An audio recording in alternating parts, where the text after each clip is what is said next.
Y ahora llegan las noticias del misterio, esa sección que tanto os gusta, o así nos lo hacéis saber en las diferentes redes sociales y plataformas de podcast. Y bueno, pues Javier es el que tenemos a la espera y Javier será quien nos cuente las noticias de hoy. Así que nada, ¿qué tal, Javier? ¿Cómo estás? Hola, muy buenas, Víctor, ¿qué tal? Encantado de estar aquí una semana más. Pues nada, calorcito. Esto es lo que tiene el verano, ¿no? Siempre decimos lo mismo, pero es que al final no se cansa uno de pasar olas de calor y todo este tipo de cosas. Son eternas las olas de calor, son eternas. Mira, yo cada vez que miro a veces el tiempo me dice, 41 grados nada más, a la sombra. A la sombra, cuidado, a la sombra. O sea, no me quiero imaginar. Ya te dice la temperatura a la sombra, ya te dicen al sol, ¿sabes? Se te quita la gana de salir a la calle. Además, de verdad, es una cosa de locos. Solamente apetece bajar a la calle cuando ya ha bajado un poco el sol.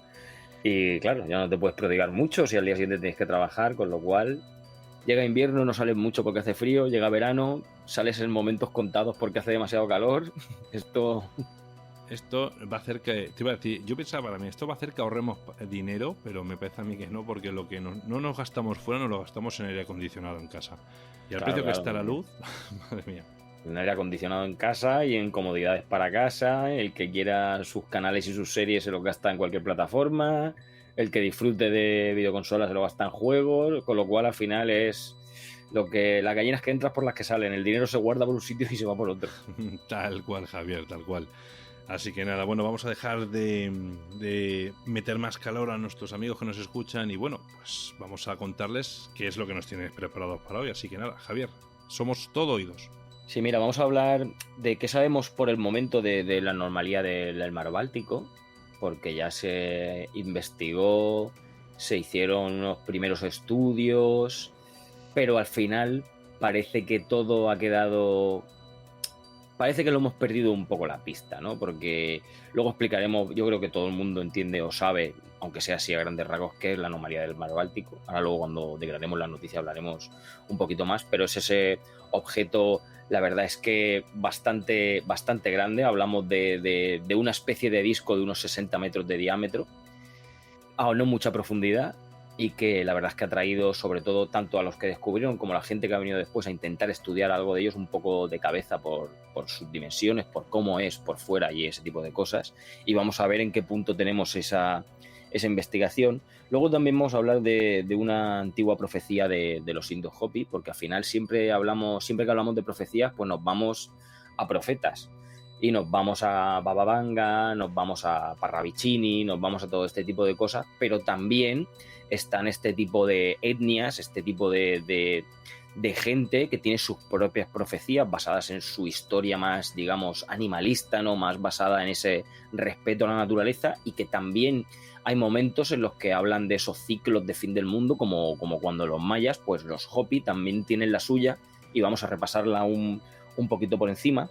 Luego te voy a hablar de la noche de los ovnis, y cuando digo la noche de los ovnis es entrecomillado, ¿vale? Porque después de esta última revelación que tuvimos, acuérdate, Víctor, y los oyentes también, de esos vídeos que vimos de Tic-Tac en los que la Marina de Estados Unidos perseguía objetos que no tenían muy claro lo que eran, que iban muy deprisa y tal, pues las autoridades brasileñas se han removido un poco porque es muy parecido a lo que ellos sufrieron en una noche de los años 60 y que se parece mucho a lo que ellos vivieron. Entonces, después de ver estos vídeos, se han removido un poco, y que me ha parecido curioso que recordemos qué pasó esa famosa noche de los ovnis brasileña.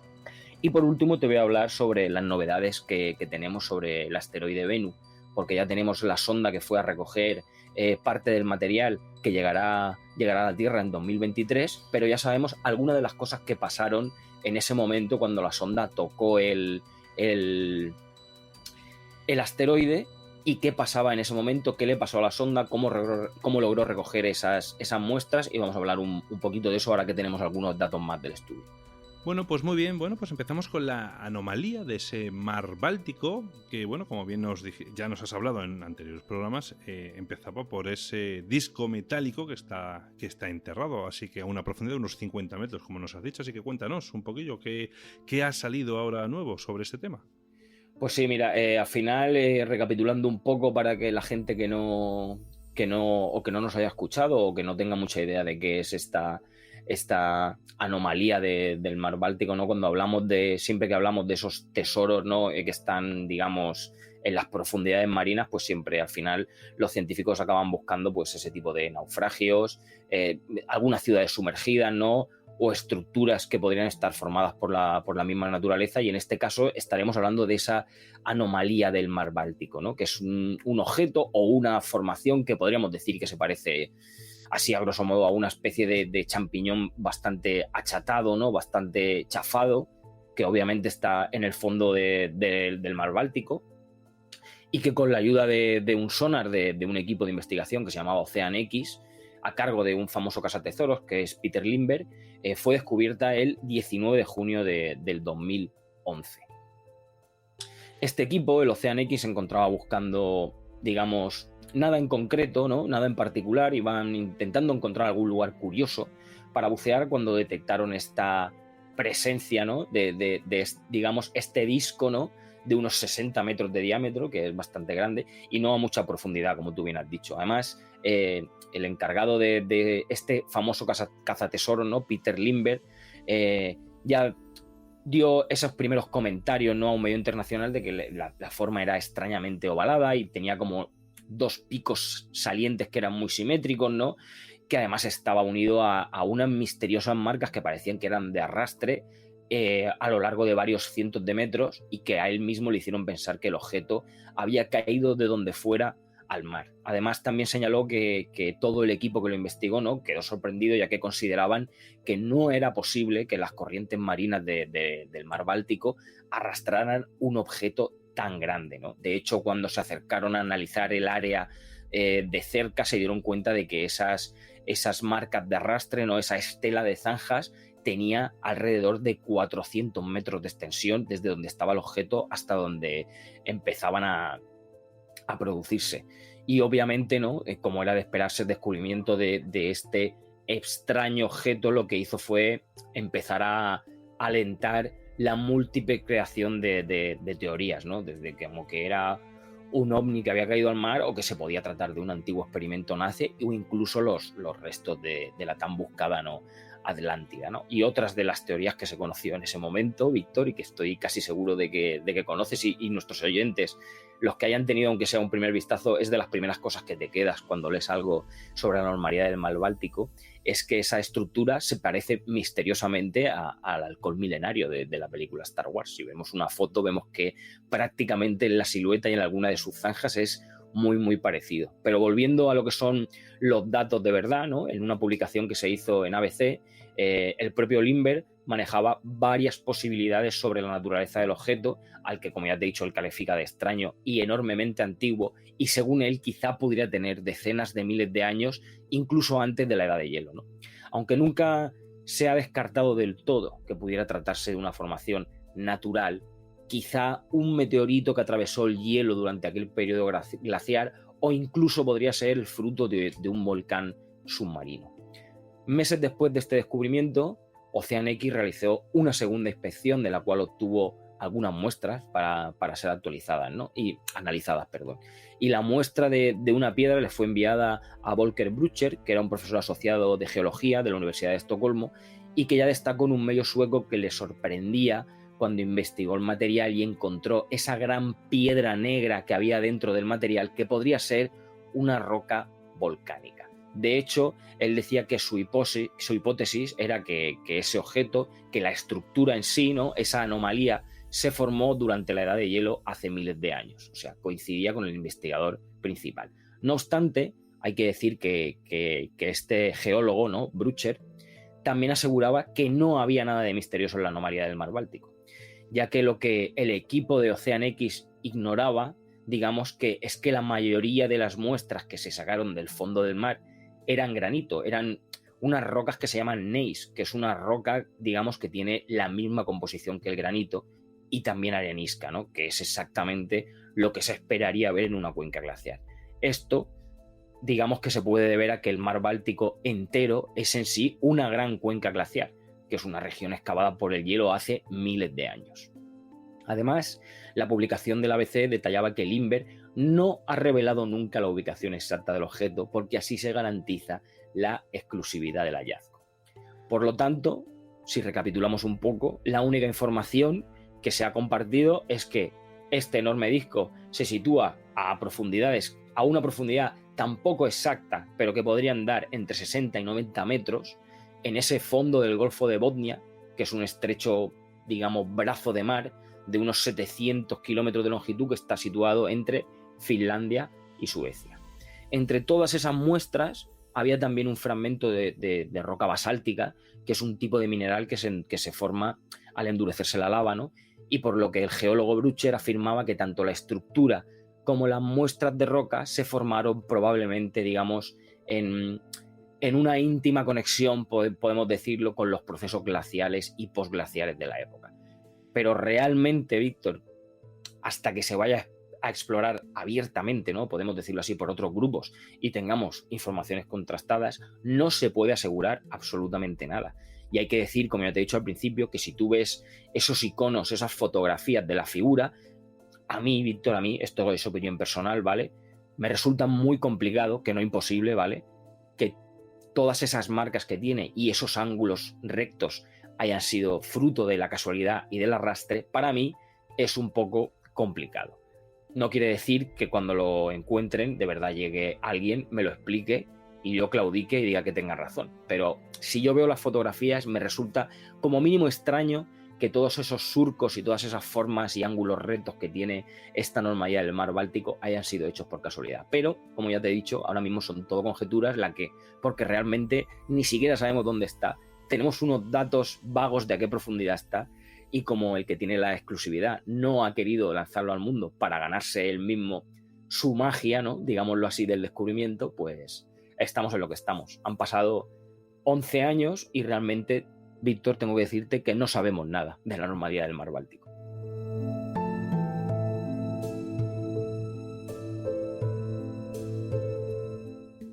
Para la segunda noticia nos vas a hablar sobre una antigua profecía, que la cuentan los indios Hopi, aquellos indios que, como bien sabrán nuestros amigos que nos están escuchando, son los indios que están relacionados con la teoría de la tierra hueca, que además ellos decían que entraban, me parece que a través de una oquedad, que ¿cómo encontraban a esta tierra hueca? Pues siguiendo al fin y al cabo el sentido del viento que salía de la cueva. Si no es así, ¿verdad, Javier? ¿Me estoy equivocando? Ajá, no, vas muy bien, exactamente, sí. Ellos tenían esa fe en que había una oquedad en la que se podía entrar y dentro de nuestro mundo pues había otro. O sea que yo es que te digo, he leído un poco acerca de esta teoría. No sé si realmente hay que darle la importancia que hay que darle o no, pero sí que me pareció curiosa, la verdad, la teoría esta de la tierra hueca por la parte de los indios Hopi. Claro, al final hablamos, Víctor, siempre de una tribu ancestral de Arizona que tiene sus creencias y tiene sus conceptos, ¿no? Podríamos decir espirituales, morales, éticos, y que tienen una religión muy en común con la naturaleza, ¿no? Entonces, pues una de sus profecías o una de sus más antiguas, podríamos decir, historias, es que según ellos, puede haber una civilización, puede haber una tierra hueca y puede haber, digamos, otras razas viviendo dentro de esa tierra. Pero lo que vamos a hablar hoy es un poco distinto. Como ya hemos más o menos iniciado, ¿no? Que son estos indios Hopi, ¿no? Esta tribu de Arizona, tengo que decirte que ellos también tienen sus propias profecías del fin del mundo. Como ya te contaba, al fin y al cabo son una de las pocas comunidades que conserva, digamos, casi intactas sus tradiciones. Cuando hablamos de indios Hopi, pues como te estaba comentando, es un concepto, digamos, espiritual, moral, incluso ético, ¿no? A través del cual sus integrantes no buscan el respeto hacia todas las cosas, hacia los humanos y la naturaleza, ¿no? Pues una profecía Hopi consiste en una serie de relatos y mitos sobre la creación del universo, la forma de la vida, la relación que tiene el hombre con la naturaleza y, por tanto, como no podía ser, el fin del mundo o el apocalipsis, ¿no? Además, se dice que varias de las profecías Hopi ya se han cumplido y que otras pues podrían estar por hacerlo, ¿no? Lo cierto es que la tribu sí que cree tener muy clara la forma en que ellos han llegado a la Tierra. Ellos explican que vienen de otro mundo y que fueron trasladados con escudos voladores. Según los indios Hopi, la historia de la humanidad está dividida como en periodos que a su vez, digamos, son separados por catástrofes naturales, ¿no? Ahora mismo, si estuviéramos metidos en esta historia de la humanidad de los Hopi, estaríamos en el cuarto mundo, pero este estaría por terminar porque va a dar reinicio a la vida en la Tierra, que sería el inicio de este quinto mundo. Ellos incluyen hasta 9 signos que marcan el fin del mundo y que fueron anunciados por el anciano de la tribu, que ellos llaman el anciano Pluma Blanca. El primer signo, el que podemos contar, digamos que sería la llegada de los hombres de piel blanca que tomarían las tierras que no le pertenecen. Y aquí ya nos colocaríamos en la colonización de América. Luego estaría la llegada de las ruedas de madera, que sería cuando llegaron las ruedas, las carretas, ¿no? Y los carruajes a esas tierras cuando se colonizó América. Luego ellos tienen otra que sería: una bestia dominará las planicies en gigantescos números. Se cree que se puede referir a la ganadería bovina. Esto sigue con: la tierra será atravesada por serpientes de acero, y hay quien lo relaciona, Víctor, con las vías de ferrocarril. En cuarto lugar tenemos: la tierra será ocupada por una gigantesca telaraña, que la gente que ha estudiado las profecías Hopi aquí quiere ver los cables telefónicos y los satélites. Luego tenemos que la tierra será invadida de ríos de piedra que reflejarán los rayos del sol, y ellos creen, los estudiosos creen que hablamos de las redes, de las carreteras, ¿no? El mar se volverá negro y mucha vida sucumbirá. Ellos creen que esto se trata de la contaminación del mar. Los jóvenes adoptarán el cabello al estilo Hopi, y ellos creen, digamos, muchos lo asocian al movimiento hippie, ese momento en el que muchos peinados eran bastante raros y que, si de verdad los comparamos, se parecen bastante al estilo Hopi. Y por último lugar, ellos dicen que la estrella azul bailará sobre la tierra y se quitará su máscara. Ahora bien, según la profecía Hopi, Víctor, también hay que decir que hay gente que puede ser salvada. Solo quienes hayan vivido con benevolencia y siguiendo las enseñanzas del espíritu del sol van a poder pasar a ese quinto mundo. Al respecto a todo esto que te acabo de decir, que son como esos signos, ¿no?, de las profecías Hopi, en 1992 un jefe Hopi que se llamaba Dan Ebegema envió un mensaje a la humanidad mientras se encontraba en la sede de la ONU, advirtiendo que se estaba acabando el tiempo para corregir el camino, pues el creador estaba por llegar, ¿no? Esto nos suena, ¿no? Siempre esos profetas apocalípticos, ¿no?, que te vienen a decir que, oye, lo estamos haciendo mal, al final se va a liar y se va a acabar el mundo y esto va a pasar, ¿no? Pues mira, en Oraibi, que es un pueblo Hopi de Arizona, existe una roca que es conocida como la roca de las profecías y que contiene estos jeroglíficos que presuntamente describen el destino de los humanos. Además, si echamos un vistazo, en ella se puede observar como una figura que sería como la del creador. Y cuando hablo de figuras, Víctor, son figuras muy básicas. Son el típico monigote, en la que la cabeza es redonda, el cuerpo es un palo y las extremidades son 4 palos más, ¿vale? Pues en ella se puede observar esta especie de figura, que sería la del creador, así como hay una especie de línea recta, que para ellos es como si fuera la línea del tiempo, ¿no?, y que está siendo sostenida por otro monigote, que en este caso estaría representando un gran espíritu.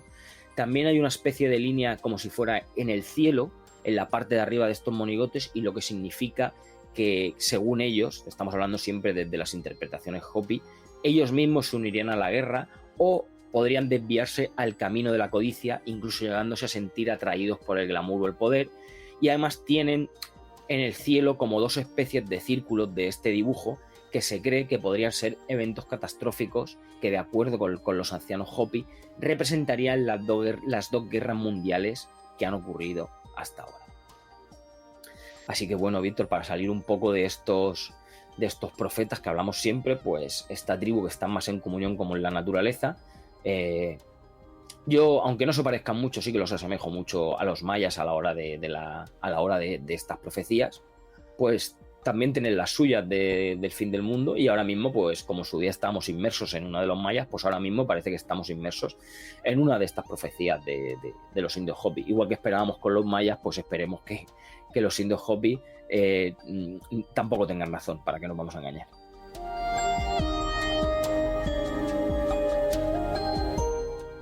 Para la tercera noticia nos has reservado, como siempre, algún tema de fenómeno ovni, del espacio. Bueno, que todo amante de nuestro programa, toda aquella persona que le guste tu sección, sabe de sobra que, bueno, que te apasiona estos temas. Y bueno, en esta ocasión nos vas a hablar sobre la noche de los ovnis. Así que cuéntanos qué pasó en este día en Brasil, si no recuerdo mal. Sí, mira, cuando hablamos de la noche de los ovnis, para ponernos un poco en situación, ¿no? Es un acontecimiento de 1986 donde yo creo que se puede decir que no había muchos precedentes, donde aviones de combate brasileños se desplegaron para perseguir objetos que se desplazaban a más de 18.500 kilómetros por hora. Esta, yo creo que la podemos llamar épica persecución, ¿no? La protagonizaban objetos voladores no identificados, según los datos de aproximadamente 90 metros de envergadura, y que en su desplazamiento alcanzaban velocidades, Víctor, de hasta 15 veces la velocidad del sonido. ¿Por qué ahora, no? ¿Por qué ahora hablamos de esto? Que además creo que es un caso que no se habla mucho de él. Pero ¿por qué ahora? Pues mira, esto viene por la reacción que ha tenido el gobierno brasileño, los brasileños, a consecuencia de esa audiencia que se celebró en el Congreso estadounidense en el mes de mayo, donde conocimos esa información inédita sobre avistamientos de ovni por parte de la Marina estadounidense, como ya te he dicho al principio. Esos vídeos de persecución de la Marina detrás de ovnis que no se sabe muy bien al final qué fueron, ¿no? Pues volviendo a lo que viene a ser la noche de los ovnis de verdad, ¿no? Podemos hablar de Sergio Mota da Silva, que es un sargento que se desempeñaba como controlador de tráfico aéreo en la Fuerza Aérea de Brasil y que fue uno de los primeros en percatarse de que algo no andaba muy bien. Como ya te decía, más en concreto, el 19 de mayo de 1986, Silva se encontraba en la torre de control de un aeropuerto en las inmediaciones de Sao Paulo cuando de repente vio una luz en el cielo. Además, el sargento reportó algo más o menos que sería así. Es una luz, no sube ni baja, ni tampoco se desplaza a la izquierda ni a la derecha, simplemente está ahí, está inmóvil. Automáticamente, los controladores en el aeropuerto internacional de Sao Paulo respondieron a Silva asegurándole que no había vuelos programados a su aeródromo. Según el sargento, en cierto punto, las luces en la pista del aeropuerto empezaron a atenuarse. ¿Qué pasó? Pues que esto incitó a esos objetos, a esas luces que estaban ahí fijas, a acercarse a la torre de control y, sin embargo, cuando aumentaban el brillo, esas luces de la pista, los objetos volvían a retirarse. De hecho, Silva señaló en una entrevista que se le hizo para la BBC que él mismo desconocía si intentaban interactuar con él, pero lo que sí tenía claro es que tenían un comportamiento inteligente. Volviendo al caso, alrededor más o menos de las 8 de la noche, más de 2.000 cadetes que se encontraban en una escuela de entrenamiento de la Fuerza Aérea en esa misma zona también divisaron estas luces. Además, el presidente de la compañía aérea Embraer llegó a ver varios objetos brillantes en el cielo cuando aterrizaba en el mismo aeropuerto una hora más tarde, a eso de las 9. Más testigos, Víctor. Dos aviones comerciales repletos de pasajeros también informaron divisar esas extrañas luces en el cielo. Una de esas aeronaves volaba por el interior del país. Cuando finalmente la Fuerza Aérea Brasileña decidió investigar este fenómeno, desplegó varios aviones de combate para poder interceptar estos ovnis y, sin embargo, como suele pasar, tengo que añadir, la misión fue un rotundo fracaso y los pilotos volvieron a quedar anodadados por los hechos que ocurrieron. El capitán Armindo Sousa Viriato pilotaba un Mirage F-103, que fue uno de los 3 primeros aviones que despegaron durante esa noche de los ovnis.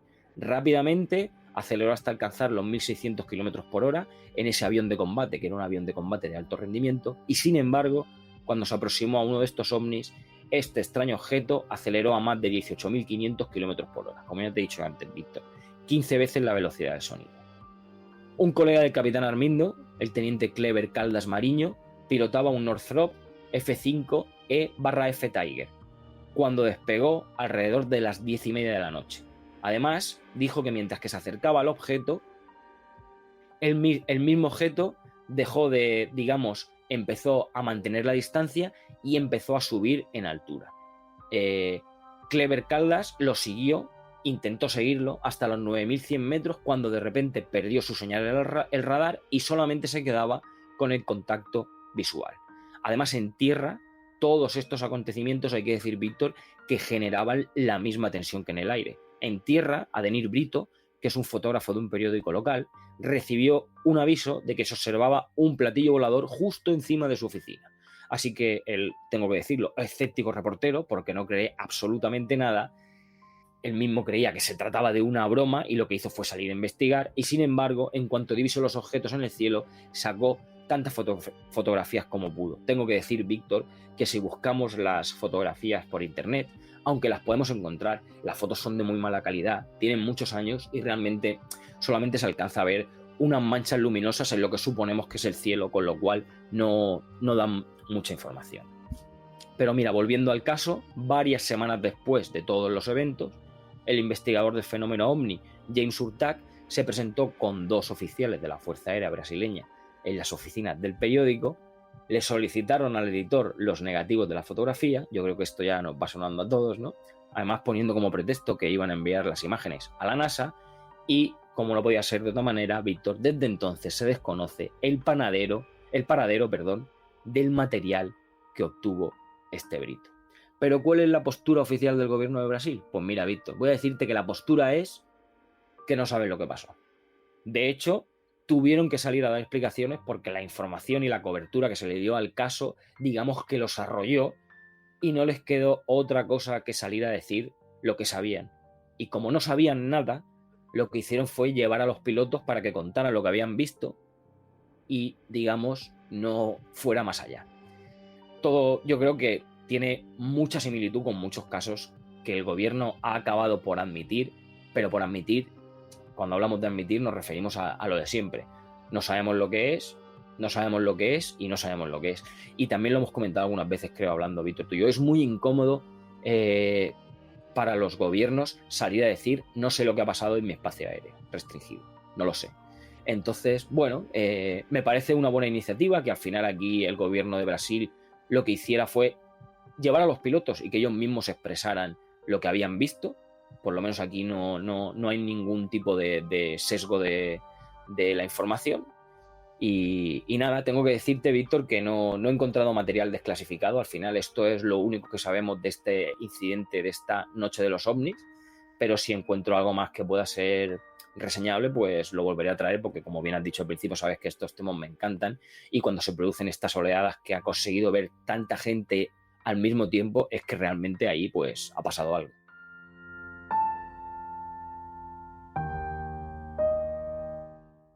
Y para la última noticia con la que cerraremos la sección, nos vas a hablar sobre las novedades de este asteroide, donde mandaron un satélite, si no recuerdo mal, que era para tomar ciertas fotografías que eran impresionantes, la verdad. Así que cuéntanos qué han descubierto de nuevo sobre este asteroide. Pues sí, Víctor, como bien has dicho, cuando esa sonda, la OSIRIS-REx de la NASA, descendió en 2020 al asteroide Bennu para tomar muestras, pasó algo muy curioso, Víctor, y es que tuvo que disparar sus propulsores para no hundirse en el suelo. Ahora, hace pocas semanas, se ha presentado más en detalle aquel contacto que apenas duró 5 segundos, en el que se llegó a recoger 1/4 kilo de material que, como ya te comentaba al principio, llegará a la Tierra en 2023. De hecho, esos minerales de arcillas y esos carbonatos que se han recogido, como siempre, nos aportarán valiosa información sobre los albores del sistema solar. El material, estas partículas, ¿no?, que conforman el exterior del asteroide, digamos que están, no sé cómo decirlo exactamente, Víctor, yo creo que si digo poco empaquetado, todos nos vamos a entender, digamos que está tan ligeramente unido entre sí que si cualquiera de nosotros, Víctor, pisara Venus, notaríamos tan poca resistencia, haciendo un símil, como si estuviéramos en una piscina de bolas de plástico. Esa sería nuestra sensación si pisáramos ese asteroide, incluso si no hubiera fondo, si te lo puedes imaginar, cayendo incluso por el otro lado. Kevin Walsh, que es el investigador del Southwest Research Institute y es el autor principal de este artículo que se publicó de Science Advances, junto con todo el equipo, analizaron esas fuerzas experimentadas por la nave espacial y las propiedades físicas de ese material, ¿no?, hasta muy poca profundidad, de hecho 10 centímetros en el suelo, ¿no?, descubriendo que esa baja gravedad de Venus es lo que le da lugar a ese a ese lecho, ¿no? A esa superficie granular, ¿no? A ese poco compacto suelo, ¿no? Toda esa alta porosidad, por llamarlo más técnicamente, que es como lo llaman ellos, y baja resistencia del material, lo que permiten es que el polvo y otras pequeñas partículas se muevan, podamos decir, dentro de esa subsuperficie del asteroide, ¿no? Los datos espectrales y térmicos que se han recogido durante la misión sugieren que estos resultados se aplican a todo el asteroide, no solamente donde se recogió la muestra, con lo cual realmente lo que es el núcleo, lo que es la parte de dentro de este asteroide, hay que decir, Víctor, que es un misterio. Se recogieron, como ya te he dicho, unos 250 gramos de muestra que llegarán a la Tierra en 2023 y obviamente que serán analizadas, y tengo que decir que es bastante más comparado con los 5 gramos que tomó una nave japonesa, que fue la Hayabusa 2, del asteroide Ryugu, que es bastante más de cantidad, pero sí hay que decir que ambas misiones se consideran igual de importantes para estudiar estos asteroides ricos en carbono, aunque de esta sonda de Ryugu, con esos 5 gramos, realmente no sé si vamos a llegar a tener mucha información, pero bueno, lo importante de la noticia, Víctor, era, ya te he dicho, era ese incidente, ¿no? Por llamarlo de alguna forma, en el que la nave casi queda atrapada adentro, porque la superficie era, ya te he dicho, o sea, símil, yo creo que ha sido perfecto, como si pisáramos una piscina de bolas. Bueno, y pregunto, Javier, ¿este asteroide sabemos si va a pasar cerca de la Tierra? No, en principio no lo tenemos no lo tenemos en nuestra lista de cosas peligrosas. Sabes que a partir de ciertos... Claro. Sabes que a partir de cierto volumen y de cierta distancia ya no entra en nuestra lista de objetos peligrosos, con lo cual podemos estar tranquilos porque ahora mismo no es una de nuestras prioridades.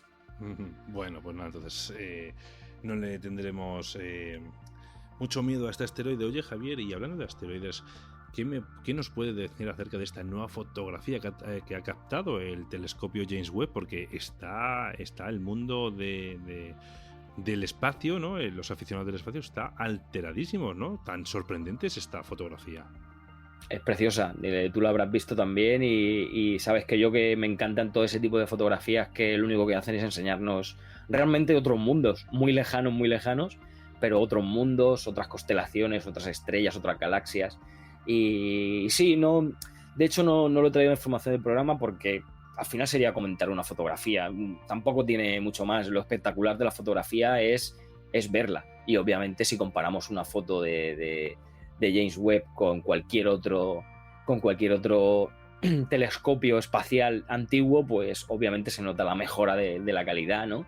Y aunque hay que decir, Víctor, que lo vemos muy bonito y vemos muchas luces de colores y todo eso, pero todas esas luces, yo imagino que tú lo sabrás y nuestros oyentes también, pero hay que decirlo, todas esas nubes, todos esos colores son superpuestos, al final es para darle un poco de color. Las luces, cuando vemos esos tonos rojizos muy tenues, esos son galaxias y estrellas que están lejísimos, y cuanto más brillante es que las tenemos más cerca. Pero sí, eso lo que te puedo decir es que la fotografía es preciosa y de que poco a poco, conforme la tecnología va avanzando, nos damos cuenta de lo que realmente hay ahí fuera, que es, pues obviamente, inmenso. Algo completamente desconocido y que, bueno, que solamente se captan estas preciosidades a través de estas pedazos de cámaras y desde esa infinita oscuridad, ¿no? Para poder apreciar estos miles y miles de colores, que, como dices, viendo esa fotografía te quedas como embobado viendo esos diferentes tonos, ¿no? Y esas diferentes galaxias que no sé, te imaginas el decir que ojalá pudiera estar yo ahí, ¿no? Ver eso que está viendo este telescopio, que, como bien has dicho, tiene tanta calidad que, nunca mejor dicho, está a años luz de sus antecesores. Javier, como siempre, ha sido un placer compartir contigo este ratito en el programa, y bueno, pues nos dejas con ganas de más, así que en el próximo programa, bueno, pues nos seguirás contando más noticias interesantes como estas y las de siempre, claro. Así que nada, cuídate mucho y un abrazo. Claro que sí, el placer es mío. Un abrazo para ti y todos los oyentes, Víctor.